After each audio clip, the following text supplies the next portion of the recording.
کیا آپ جانتے ہیں کہ کچھ بدنصیب لوگ ایسے بھی ہوتے ہیں جو مر جاتے ہیں لیکن ان کے گناہ زندہ رہتے ہیں، اور یہ بدترین لوگ ہیں جن کے گناہ ان کے مرنے کے بعد بھی زندہ رہتے ہیں؟ یہ کون لوگ ہیں؟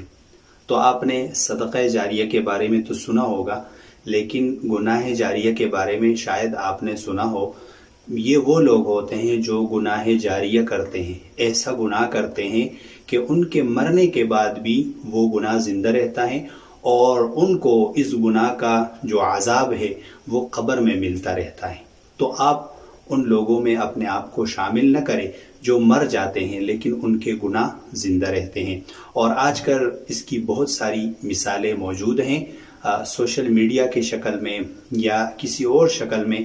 آپ ایسا کوئی گناہ کا کام نہ کریں جو آپ کے مرنے کے بعد بھی زندہ رہیں، اور آپ مر جائیں لیکن آپ کا جو گناہ ہو وہ